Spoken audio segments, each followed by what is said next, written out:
السلام عليكم، ازيكم يا حبايب قلبي؟ اللهم صل وسلم وبارك على سيدنا محمد وعلى اله وصحبه اجمعين. احنا النهارده هنعمل مع بعض احلى فراخ مشويه ممكن حضرتك تعمليها يا ست الكل وتقدميها لاولادك بطريقه سهله وبسيطه. بتمنى تجربوها، ولو عجبتكم ما تنسونيش في اللايك يا بنات. انا بيعجبني قوي تعليقاتكم، بس مع تعليقاتكم الجميله دي ما تنسونيش في اللايك لان ده اللي بيرفع الفيديو.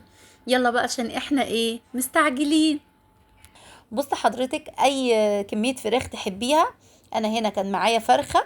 انا دايما بجيب يا بنات الفراخ بغسلها بالمحلول اللي انا قلت لحضراتكم عليه، الملح والسكر، لو موجود لو متاح طحينة، ليمون طبعا لازم. يعني اهم حاجة في محلول الملح ده المحلول النقع، الليمون والملح والسكر.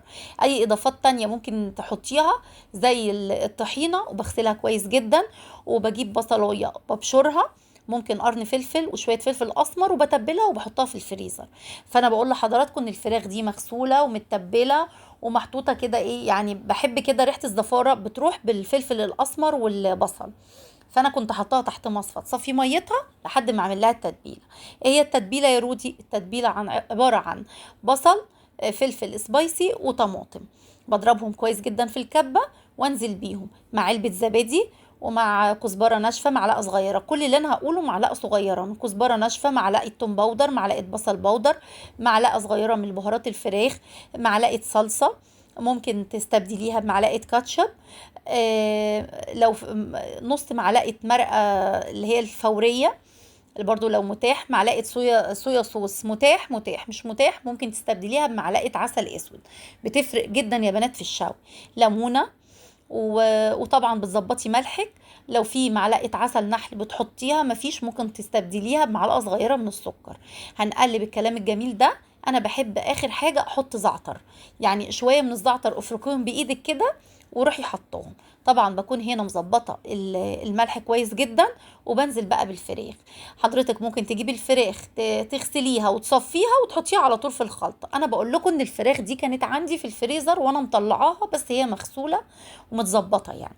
ولو حضرتك جبتي اي كميه فراخ وعملتيها بالطريقه دي وحطيتيها في الفريزر، بتنجز معاكي في الوقت جدا يا بنات. وهنسيبها بقى. حضرتك ممكن تسيبيها ساعه ساعتين، تعملي الموضوع ده من بالليل وتقومي على طول تحطيها بقى. لو عند حضرتك شبكة اللي هي بتتقفل وتحطيها في الفرن. لو عند حضرتك الشبكة بتاعة الفرن الصغير، ممكن تحطي تحتها صينية وتلفيها بورقة فويل وتحطي عليها الفراخ.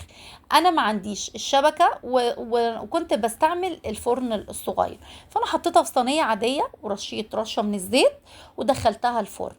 طبعا بعد ما اتبلت يعني كده الفراخ قعدت بقى في الفرن. بصوا انا حطيتها هنا في الصينيه. انا بقول لكم افكار تانية ممكن حضرتك تعمليها وبتدي نتيجه برضو، يعني نتيجه رائعه في موضوع الشوي ده. ورشه كده من الزيت وادخلها الفرن، بتقعد من ساعه لساعه ونص كده.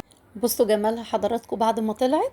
طبعا في نص الوقت حضرتك ممكن تبصي عليها وبأي فرشة تدهني من الصوص. هتلقي في الصينية الصوص وتدهني بيه عشان تشوفي اللمعة، وتبقى باللمعة اللي حضرتك شايفاها دي.